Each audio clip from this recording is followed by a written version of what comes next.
Okay, this is going to be a bit of a two-part video on sweeps versus formed sweeps. So sweeps are great for creating curved wings, I guess.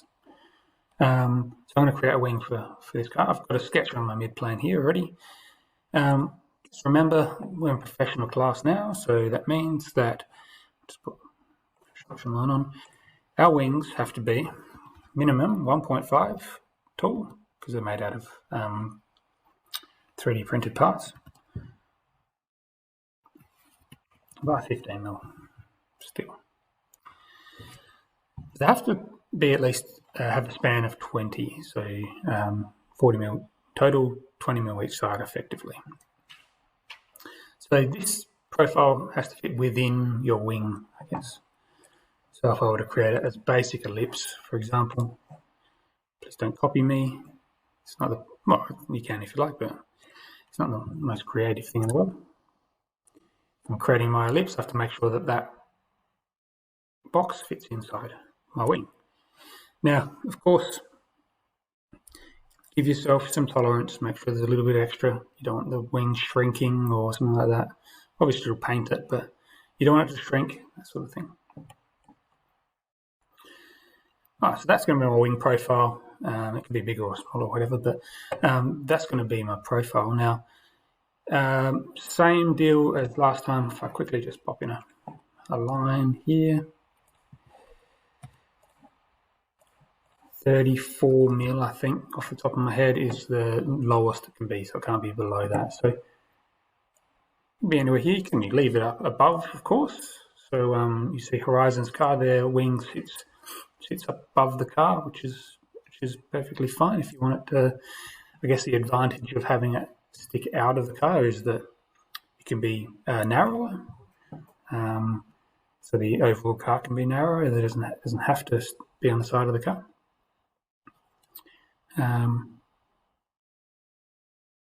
So we might actually, let's do that. It's a bit of an experiment.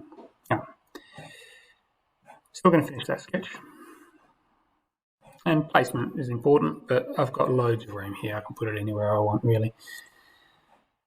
So with a traditional sweep, I want to create a path for it to follow. So with an extrusion, it's just kind of come out in a straight line.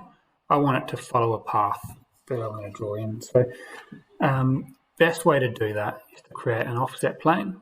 Choose this face, or a flat surface, doesn't matter which one. Instead of distance, I'm going to go to an object.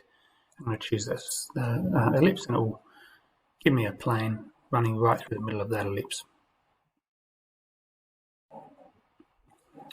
Then I can draw on that surface. The first thing I always try and do is project in the center of that shape, just so that I know that the center, or the start of my path, is going to be right on top of where I need it to be. I'll create an arc. It's going to come out and back. As I said, it has to be minus the actual support structure. It has to be 20mm each side, so 40mm in total. So I'm going to probably make it. I know that my support structure is probably going to be around about a couple mil, 2mm. So let's say, always make sure that you add that tolerance. I'll give myself an extra mil tolerance.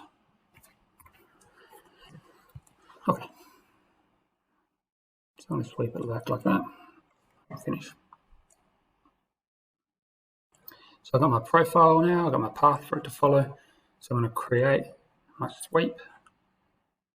That's the profile. That's the path.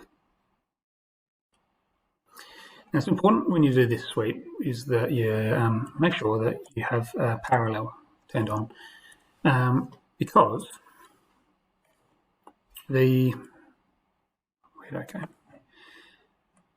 regulation is measured from this face out here. So it doesn't matter what it is across, really. It can be thinner than 15mm across the center of it, as long as it's 15mm out here. So there's one side, and I'm just going to mirror this around to the other side. So I'm going to create a mirror,